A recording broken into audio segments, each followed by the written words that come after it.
ఇక కలియుగ దైవం శ్రీ వెంకటేశ్వరుని క్షణకాలం చూస్తే చాలు జన్మ ధన్యమైపోతుందని మనం భావిస్తాం.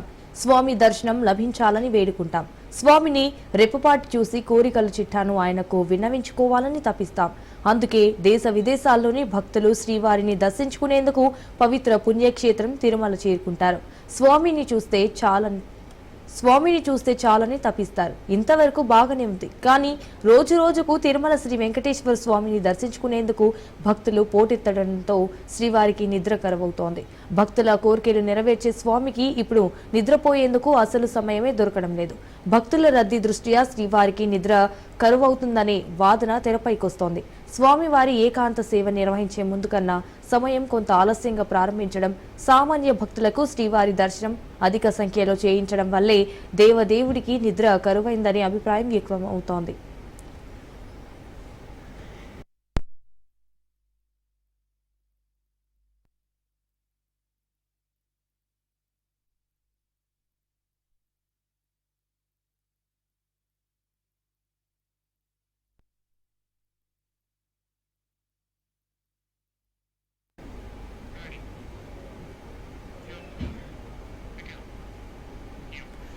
పద్మపీఠంపై నిలువెత్తు మూర్తిగా వెలిసిన శ్రీ వెంకటేశ్వర స్వామి వారి దర్శనార్థం రోజు రోజుకు తిరుమలకు వచ్చే భక్తుల సంఖ్య గణనీయంగా పెరుగుతోంది. రద్దీ అనుగుణంగా ఆగమశాస్త్ర అనుసారణ ఆలయంలో కైంకర్య నిర్వహణలు సాగుతూ వస్తున్నాయి. అయితే గత కొన్నేళ్లుగా తిరుమలలో నెలకొన్న ప్రత్యేక పరిస్థితుల దృష్ట్యా శ్రీ వెంకటేశ్వరునికి కునుకు కరువవుతోంది. ఉదయం 3 గంటల నుంచి రాత్రి ఏకాంత సేవ వరకు స్వామివారు అవిశ్రాంతంగా భక్తులను కటాక్షిస్తూనే ఉన్నారు. తిరుమలలో నెలకొన్న భక్తుల రద్దీతో కొంత ఎక్కువ సమయం శ్రీవారి దర్శనానికి అనుమతించాల్సిన పరిస్థితి ఏర్పడుతోంది. వాటిటు నాటి వైసీపీ హయాంలో ప్రారంభమైన బ్రేక్ దర్శనాల సంఖ్య కుదిరించే వీలు లేకపోవడంతో అధికారులు మల్లగుల్లాలు పడుతున్నారు. అప్పట్లో 5 నుంచి 6 వేల మందికి వీఐపీ బ్రేక్ దర్శనాలు కల్పించేవారు.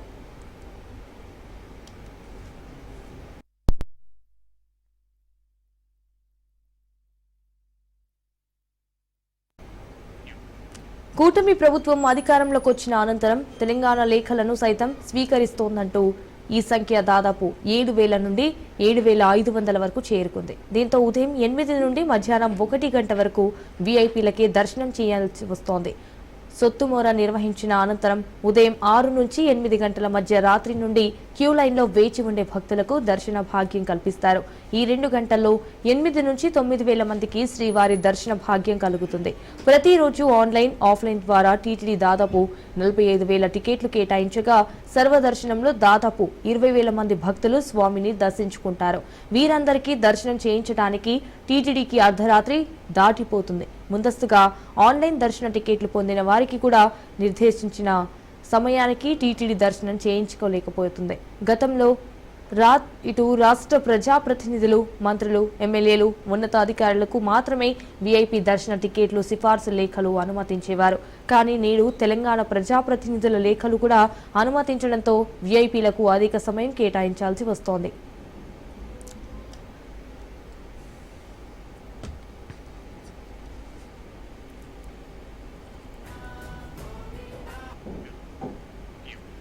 క్యూ లైన్లో భారీగా ఉండి కంపార్ట్మెంట్లలో గంటల తరబడి నిరీక్షిస్తున్న భక్తులకు వీలైనంత త్వరగా దర్శనం చేయించాలనే ఉద్దేశంతో అర్ధరాత్రి దాటిన తర్వాత కూడా క్యూ లైన్లో కొనసాగిస్తుండటంతో ఈ పరిస్థితులు నెలకొన్నాయి. రోజుకు 23 గంటలకు పైగా శ్రీవారి దర్శనాలు కొనసాగుతున్నాయి. ఏకాంత సమయంలోనే దేవతలు భూలోకానికి వచ్చి శ్రీనివాసుడిని ఆరాధిస్తారని, స్వయంగా బ్రహ్మదేవుడే వచ్చి పూజ చేస్తారని పురాణాల్లో ఉంది. దేవతల ఆగమన సమయంలో మానవ సంచారం ఉండరాదని స్పష్టం చేస్తున్నారు. అయితే ఈ నేపథ్యంలో దర్శనాల సమయాన్ని కుదించి ఏకాంత సేవ సమయాన్ని పెంచాలని అర్చకులు, కొందరు పండితులతో పాటు శ్రీవారి భక్తులు టీటీడీ అధికారులను డిమాండ్ చేస్తున్నారు. స్వామివారికి రాను రాను రద్దీ పెరిగిపోవడం వల్ల విఐపి దర్శనాలు, వివిఐపి దర్శనాలు, అన్ని దర్శనాలు చేసేసరికి ఇచ్చే సమయం, స్వామివారికి ఇచ్చే సమయాన్ని తగ్గిస్తున్నారు. స్వామివారికి కాస్త నిద్రపోనిస్తే బాగుంటుందని చెప్పి భక్తులు కోరుకుంటున్నారు, స్వామీజీలు కూడా కోరుకుంటున్నారు. సో అందరూ టీటీడీ అధికారులు అందరూ కాస్త దీని గురించి ఆలోచించి నిర్ణయం తీసుకోవాలని కోరుకుంటున్నాము. ఇక్కడ మేము టీటీడీ కళ్యాణం తిరుపతిలో దర్శనం చేసుకోవడానికి జనాలు చాలా మంది రావడంతో స్వామివారిని నిద్ర పోనివ్వడం లేదు. టీటీడీ వాళ్ళందరూ కలిసి ఆలోచించి స్వామి వారికి కొంచెం విశ్రాంతి ఇచ్చేలా చూడండి. మన ప్రతి సంవత్సరం చూసుకుంటే తిరుమలలో చాలా చాలా అంటే చాలా పబ్లిక్ రావడం జరుగుతుంది. అందుకొరకు స్వామి కొంచెం ఉగ్ర రూపం చూపిస్తున్నారని ఇక్కడ భక్తులు తెలియజేస్తున్నారు. కొంచెం స్వామికి మనం ఎలాగైతే 8 గంటలు ఒక రోజున నిద్రపోతామో స్వామికి కూడా అలాగే మనం కొంచెం రెస్ట్ ఇవ్వాల్సి వస్తుంది. ఇంతకు ముందు ఇక్కడ 1 గంటన్నర అనే స్వామికి రెస్ట్ ఉంటుండేనంట. ఇప్పుడు దాన్ని కొంచెం మనము పెంచాలని నేను టిటిడి దేవస్థానాన్ని కోరుతున్నాను. కంపల్సరీ ఇది అమల్లో.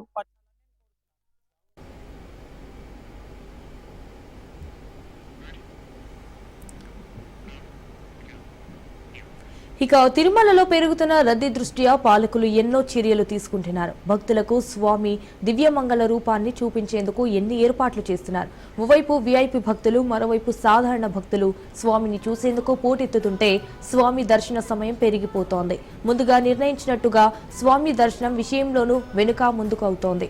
అయితే భక్తులకు వీలైనంత ఎక్కువగా స్వామిని వీక్షించేలా ఏర్పాట్లు చేసిన టీటీడీ చివరకు స్వామి నిద్రపోయేందుకు తగిన సమయం ఇవ్వడంతో ఇబ్బంది పడుతోంది. అయితే స్వామికి భక్తులు ముఖ్యం, భక్తులకు స్వామి ముఖ్యం. ఇప్పుడు టీటీడీకి వీరిద్దరు ముఖ్యం. అందుకే శ్రీవారి సేవల విషయంలో ఇంకా వినూత్న ఆలోచనలతో బోర్డు ముందుకు వచ్చి స్వామి దర్శన భాగ్యాన్ని కలిగిస్తూనే స్వామి కునుకు తీసేందుకు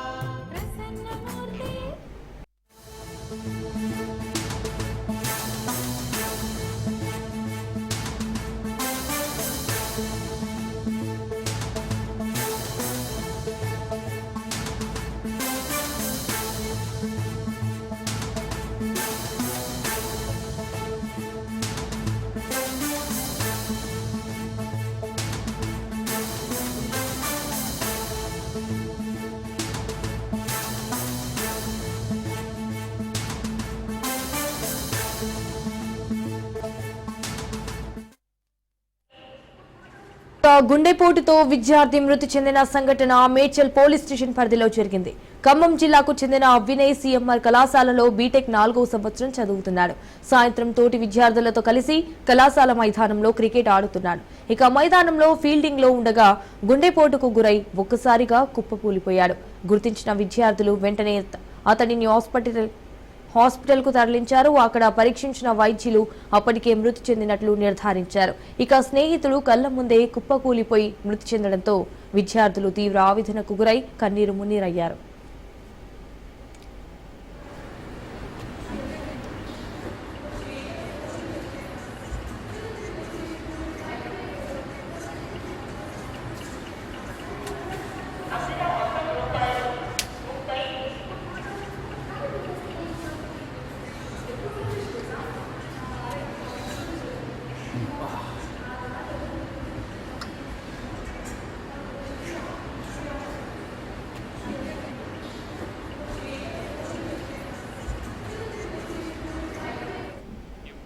ఇక గుండెపోటుతో విద్యార్థి మృతి చెందిన సంఘటన మేడ్చల్ పోలీస్ స్టేషన్ పరిధిలో జరిగింది. ఖమ్మం జిల్లాకు చెందిన వినయ్ సిఎంఆర్ కళాశాలలో బీటెక్ 4వ సంవత్సరం చదువుతున్నాడు. సాయంత్రం తోటి విద్యార్థులతో కలిసి కళాశాల మైదానంలో క్రికెట్ ఆడుతున్నాడు. ఇటు మైదానంలో ఫీల్డింగ్ లో ఉండగా గుండెపోటుకు గురై ఒక్కసారిగా కుప్పకూలిపోయాడు. గుర్తించిన విద్యార్థులు వెంటనే అతడిని హాస్పిటల్ కు తరలించారు. అక్కడ పరీక్షించిన వైద్యులు అప్పటికే మృతి చెందినట్లు కూడా నిర్ధారించారు. స్నేహితుడు కళ్ల ముందే కుప్పకూలిపోయి మృతి చెందడంతో విద్యార్థులు తీవ్ర ఆవేదనకు గురై కన్నీరు మున్నీరయ్యారు.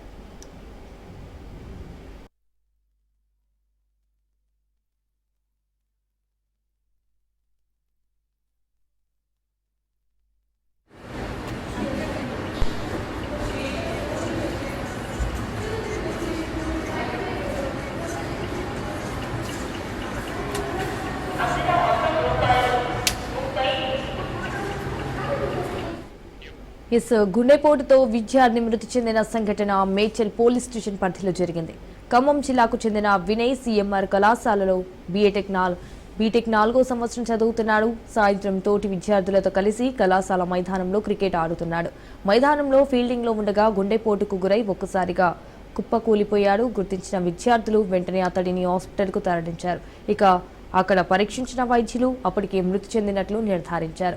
స్నేహితులు కళ్ల ముందే కుప్పకూలిపోయి మృతి చెందడంతో విద్యార్థులు తీవ్ర ఆవేదనకు గురై కన్నీరు మున్నీరయ్యారు.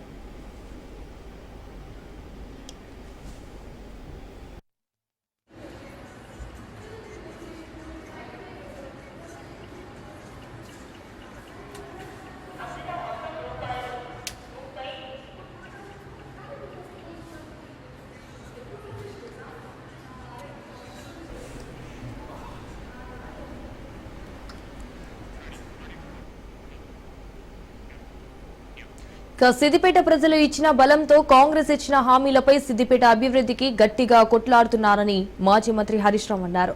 అసెంబ్లీలో కాంగ్రెస్ హామీలపై నిలదీస్తే మంత్రులు ఎగిరెగిరి పడుతున్నారని విమర్శించారు. కాంగ్రెస్ పాలన ఆగమాగం సగమని ఇప్పుడిప్పుడే ప్రజలకు అర్థమవుతోందని తెలిపారు. సిద్దిపేట దశాబ్దాల కల రైలు రావడమని, త్వరలో ఢిల్లీ, బెంగళూరుకు రైలు నడుస్తుందన్నారు.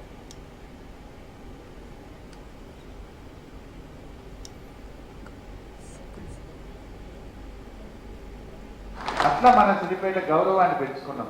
ఇటు రంగనాయక సాగర్ కట్టుకొని, పైన మల్లన్న సాగర్ కట్టుకొని, అటు కాలువ నీళ్లు, ఇటు మంచి నీళ్లు, మిషన్ భగీరథ పెట్టుకొని ఇవాళ త్రాగునీరులే కాదు, చక్కటి జాతీయ రహదారిని తెచ్చుకున్నాం. రైలు వచ్చింది సిద్దిపేటకు. రైలు అనేది దశాబ్దాల కళ. అటువంటి రైలు ఇవాళ సిద్దిపేటకు వచ్చింది. త్వరలోనే ఇప్పుడు హైదరాబాద్కు రైలు ఉంది సిద్దిపేటకి. త్వరలో సిద్దిపేట నుంచి ఢిల్లీకి రైలు ఉంటుంది, బెంగళూరుకు రైలు ఉంటుంది, తిరుపతికి కూడా రైలు వస్తుంది. ఆ రోజు కూడా ఎక్కువ దూరంలో లేదు. ఇప్పుడు ఎలక్ట్రిఫికేషన్ కూడా అవుతున్నది. కరీంనగర్ కూడా కలుస్తుంది. వెమ్లవాడ రాజన్నకు అటుకెళ్ళి కరీంనగర్ కూడా పోవచ్చు మన రైలు. ఎందుకంటే నడిపిట్లో మాకు కొంచెం దిష్టి తగిలినట్టు అయ్యి రేవంత్ రెడ్డి గవర్నమెంట్ వచ్చింది. నిజం గడప దాటక ముందే అబద్ధం ఊరంతా చుట్టేస్తుందట. గట్ట అయిపోయింది. వాళ్ళు చాలా చెప్పింది, తులం బంగారం ఇస్తామన్నారు. వచ్చిందా ఎవరికైనా? ఆడపిల్లలకు స్కూటీలు అన్నారు. వచ్చిందా? ఆడవాళ్ళకి నెలకు 2500 ఇస్తామన్నారు. వచ్చిందా? ముసలోళ్ళకి 4000 పింఛన్ ఇస్తామన్నారు. వచ్చిందా? 4000. రైతు బంధు వానకాలం పురాగే కొట్టిండు, యాసంగి సగమే కొట్టిండు. ఇవి ఆడలేసి నేను రుణమాఫీ చేసినట్టు ఆ చేసింది ఆటన మంది కూడా చేయలేదు. ఇదంతా గోల్మాల్ తప్పుతుంది. సగం సగం ఆగం. అర్థమైంది. మొదలు కొత్తలు అర్థం కాలే. మరి ఎంతమంది పని అయిపోయారా అని ఇప్పుడు అందరూ కూడా ఆలోచన చేస్తున్నారు. మంచి చెడు అర్థమైపోయింది ప్రజలకు. కానీ తప్పకుండా మళ్ళీ సిద్దిపేటకు పూర్వ వైభవం వస్తుంది. మళ్ళా మనకు మంచి రోజులు తప్పకుండా వస్తాయి. ఇక భద్రాద్రి కొత్తగూడెం జిల్లా భద్రాచలం సుభాష్ నగర్ వద్ద గోదావరి కరకట్ట విస్తరణ పనులను మంత్రి తుమ్మల నాగేశ్వరరావు పరిశీలించారు. కరకట్ట పనుల్లో జాప్యం పట్ల ఇంజనీరింగ్ అధికారులపై మంత్రి తుమ్మల ఆగ్రహం వ్యక్తం చేశారు. కరకట్ట పనులను ఇప్పటి వరకు పూర్తి చేయడంలో అలసత్వం ఏమిటని మంత్రి తుమ్మల అధికారులపై మండిపడ్డారు. అనంతరం శ్రీరామనవమి వేడుకల ఏర్పాట్లను మంత్రి తుమ్మల నాగేశ్వరరావు పరిశీలించారు. ఇక భక్తులకు ఎటువంటి అసౌకర్యాలకు కలగకుండా ఏర్పాట్లు చేయాలని కూడా తుమ్మల సూచించారు.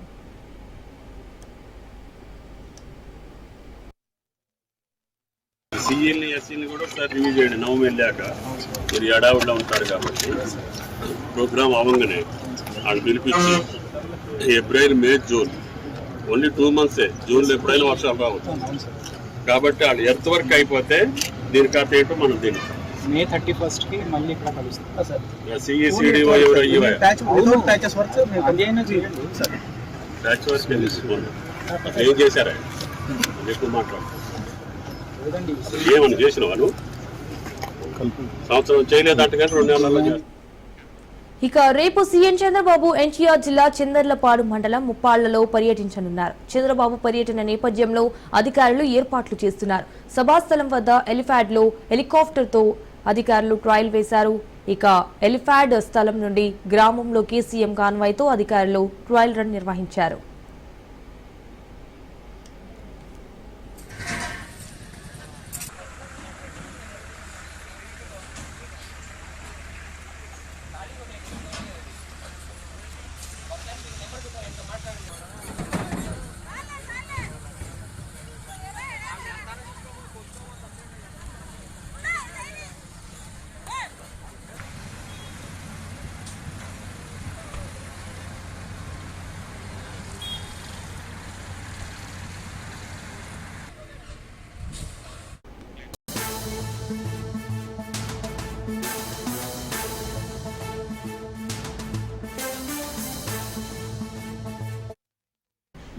ఇక కావేరీ కంపెనీకి చెందిన 853 రకం ఆడ మగ మొక్కజొన్న విత్తనాలు రైతుల నిండా ముంచాయి. ఖమ్మం జిల్లాలోని వైరా, కొనిజర్ల మండలాల్లో ఈ రకం విత్తనాలను సాగు చేసిన రైతులు వందలాది ఎకరాల్లో పంట నష్టపోయారు. ఆడ మగ విత్తనాలు క్రాసింగ్ కాకపోవడంతో ఎకరానికి 2 నుంచి 5 క్వింటాళ్ల దిగుబడి సైతం రాలేదు. దీంతో ఏపుగా పెరిగి విత్తనాలు లేని బెండు కంకులను చూసి రైతులు లబోదిబోమంటున్నారు. ఇటు 853 రకం విత్తనాలు సాగు చేసిన కొనిజర్ల, వైరా మండలాలకు చెందిన రైతులు కోట్లలో నష్టపోయారు. ఏపీకి చెందిన కావేరీ కంపెనీకి ఆర్గనైజర్ తమకు ఈ నకిలీ విత్తనాలు అంటగట్టాడని వాపోతున్నారు. దిగుబడి లేక రైతులు గగ్గోలు పడుతున్నారు. ఇక ప్రభుత్వ పెద్దలకు తమకు న్యాయం చేయాలని అన్నదాతలు కోరుతున్నారు.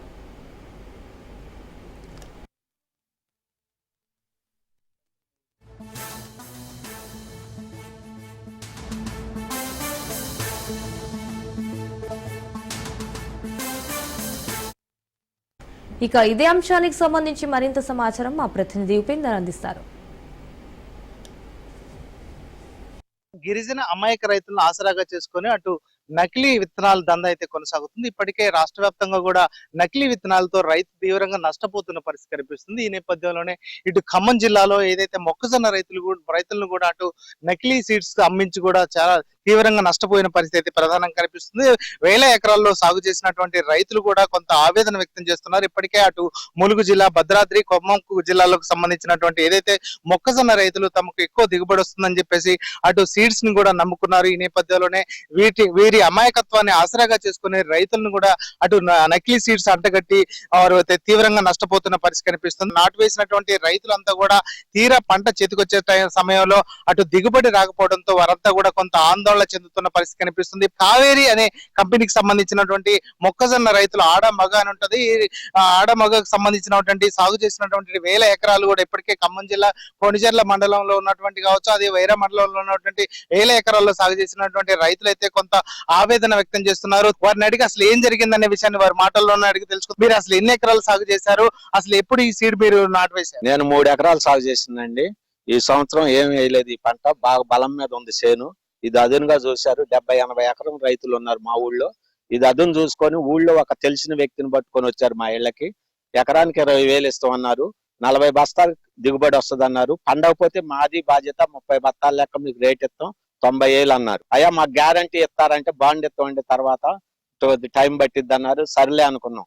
ఏఈఓలు చెబుతున్నారని తెలిసింది కానీ మాకు చదువు లేదు. ఆ బాండ్ అంటే ఇట్లా ఉంటుందని మేము అనుకోలేదు. ఏదో వాళ్ళ ముందర అనిపించుకోవాలేమో అనుకున్నాం. ఇప్పుడు మాకు అర్థం అవుతుంది బాండ్ అంటే ఏందనంటే ఏదో కాగితం లేవా, అదేముంది, పండితే మీకు ఇస్తాం, పండపోయిన ఇస్తాం, ఇదంతా అవసరం లేదన్నారు. ఇస్తానని చెప్పి మా దగ్గర 20,000 తీసుకొని ఏం చేసామంటే కొద్దిగా సంతకాలు పెట్టండి మీకు బాండ్ వస్తుంది అన్నారు. అనేలాగా మేము 20,000 తీసుకొని సంతకాలు పెట్టినాం. ఆ డబ్బులకు మాత్రం సంతకాలు పెట్టించుకున్నారు కానీ మాకు బాండీలు ఎప్పుడు అడిగినా ఇదిగో అదిగా అన్నారు. రైతులు అందరం పక్కన ఉన్నాం. అందరం ఒకే ఎత్తనం వేద్దాం అనుకున్నాం. 70 ఎకరాల దాకా వేసినాం కావేరి. అయితే ఎవరికి కూడా 10 క్వింటాల నుంచి 4 క్వింటాల మట్టికైంది. నాది వచ్చేసి ఏపు పెరిగింది. పూర్తిగా ఒకసారి పోతే రెండోసారి ఇచ్చారు విత్తనాలు. అవి ఏమి ఇచ్చింది కూడా నాకు అర్థం కావట్లా. దాంట్లో ఆ ప్యాకెట్లు ఇచ్చిపోయారు. ఆ ఇస్తే మేము పెట్టినాం. దీనికి ఒక్కోటి 2 పిలకలు, 4 పిలకలు వచ్చి అసలు ఇత్తులు పట్టలేదు. ఏపు పెరిగింది. మొత్తం 3 ఎకరాల మీద 1,95,000 పెట్టుబడి అయిందండి. ప్రధానంగా మీరు ఇప్పుడు ఆ కంపెనీకి సంబంధించిన వాళ్ళని సంప్రదిస్తే ఏమంటున్నారు, ఏం చెప్తున్నారు? అది కూడా సంప్రదించినవండి. పలకట్లేదు వాళ్ళు. ఫోన్లు చేస్తే ఎత్తట్లేదు. ఫోన్లు చేస్తే ఎత్తకపోతే ఒక ఆయన అనగా మెసేజ్ పెట్టరా నీకు ఆధారం ఉంటుంది అన్నాడు. మాకు మా చదువుకున్న అబ్బాయిని అడిగితే మెసేజ్లు పెడితే మెసేజ్లు చూస్తున్నారు కానీ మాకు ఎట్లా ఉంది ఏంటి ఇత్తులు పట్టలేదని మెసేజ్లు పెట్టినా వచ్చి చూడండి, మాకు న్యాయం చేయండి, అది ఏదైనా సలహాలు ఉంటే చెప్పండి అని ఊరికే మెసేజ్లు పెడుతుంటే చూస్తున్నారు కానీ మాకేం చెప్పలే. అంటే నష్టం వస్తే కూడా మేము ఇస్తామని చెప్పారంటున్నారు. అట్లా జరుగుతుందా మిగతా రైతుల విషయంలో? వాళ్ళకి ఏం చేశారంటే పంట అయితే తీసపోయారు కానీ నష్టం అయితే కట్టేయాలి. ఎంత మట్టికి ఎవడు కాడికి విభజించి పరిపాలించన్నట్టుగా వాళ్ళు ఏం చేస్తున్నారు, ఇద్దరిని నిలిచి మీరు వాళ్ళకి చెప్పొద్దు, వాళ్ళకి మీకు గట్టెత్తాం మాయ చేసి మొత్తం ఎరగదేసపోయారు. ఇప్పుడు మీరు ఎన్ని ఎకరాలు సాగు చేశారు? ప్రధానంగా ఇప్పటికే అంటే దిగుబడి ఎంత వచ్చింది ఎకరానికి? 14 ఎకరాలు వేస్తే వచ్చిన తర్వాత పంట వేసే ముందు విత్తనం మంచిదండి కావేరి సీడ్ అన్నారు. సర్లే అని వేసుకున్నాం. నేను మేము నాటు మొక్కజొన్న వేసుకుంటే 500 క్వింటాలు అమ్మినామండి. రాయనాథం వెంకటేశ్వర కూడా అమ్మినాం. ఏమంటే క్యాష్ ఇచ్చిండు. సర్లే ఇది 40 క్వింటాలు వద్దామంటే సర్లేండి అని అనుకున్నాం. క్వింటా 3,000 లెక్క తీసుకుంటాం అన్నారు. సర్లే అని ఎక్కువ వస్తుంది కదా అని ఆశపడి చేసినాండి. 14 ఎకరాలు వేసినాం. 14 ఎకరాలు అయితే 68 క్వింటాలు 45 కేజీలు అయిందండి. మొత్తం నకిలీ విత్తనాలండి. ఇది క్రాస్ కావడానికి బంగారం ఉంది, పైరు మంచిగా పెరిగింది కానీ మొత్తం నకిలీ విత్తనాలు ఇది. మళ్ళీ తర్వాత వాళ్ళు అన్నారు ఇప్పుడు వేసే సీజన్ కాదు ఇది అంటే, మేము ఇప్పుడు వేసే సీజన్ కాకపోతే ఇప్పుడు ఎందుకు ఇచ్చారు మేము అని ప్రశ్న అయితే దానికి జవాబు చెప్పట్లేదండి. ఇప్పటికి అధికారులను మీరు ఏమైనా సంప్రదించారా? ఇటువంటి మేము నష్టపోయాము అంటే అని చెప్పారా? ఎంఆర్ఓ గారు కూడా వచ్చి చూసిన కానీ ఇప్పుడు మేము చేసేది ఏం లేదు అంటున్నారు ఆయన గారు. ఎంఆర్ఓ గారు నకిలీ విత్తనాలతో కూడా రైతులు అయితే తీవ్రంగా నష్టపోతున్న పరిస్థితి కనిపిస్తుంది. ఇప్పుడు ఖమ్మం జిల్లాకు సంబంధించినటువంటి కొణిజర్ల మండలం కావచ్చు, వైరా మండలంలో ఉన్నటువంటి పలు గ్రామాల్లో కూడా వేల ఎకరాలు కూడా ఏదైతే కావేరి 853కు సంబంధించినటువంటి రకాన్ని సాగు చేసిన రైతులు కూడా తీవ్రంగా నష్టపోతున్నారు. ఇప్పటికే అది ఏపుగా పెరిగినప్పటికీ చివరికి ఏదైతే పంట వచ్చే దశలో మాత్రం పూర్తిగా అటు కంకులు ఏర్పడి అంటే కంకి మొత్తం సంవత్సరం కూడా బెండు మొత్తం కూడా రాకపోవడంతో కూడా ఇబ్బంది పడుతున్న పరిస్థితి కనిపిస్తుంది. ప్రధానంగా దిగుబడి కూడా ప్రధానంగా 40 కింటాకు 40 నుంచి 30 క్వింటాలు రావాల్సినటువంటి దిగుబడి కూడా 2-3 క్వింటాలకు పడిపోవడంతో వారంతా కూడా కొంత ఆందోళన చెందుతున్నారు. ఇప్పటికే అటు వ్యవసాయ అధికారులు కావచ్చు, ఇటు ఇప్పటికే అంటే సంబంధిత అధికారులను సంప్రదించినప్పటికీ కూడా సరైన స్పందన లేదని చెప్పేసి అయితే వారు ఆవేదన వ్యక్తం చేస్తున్నారు. అటు ఆ వ్యవసాయ అధికారులను కూడా సంప్రదించి తమకు న్యాయం చేసే వరకు కూడా తాము పోరాటం చేస్తామని చెప్పేసి, న్యాయం చేయాలని చెప్పేసి అయితే రైతాంగం కోరుతున్న పరిస్థితి జిల్లాలో కనిపిస్తుంది. ఇది ఇక్కడ తాజా పరిస్థితి. కెమెరా పర్సన్ తో ఉపేందర్, రాజ్ న్యూస్, ఖమ్మం.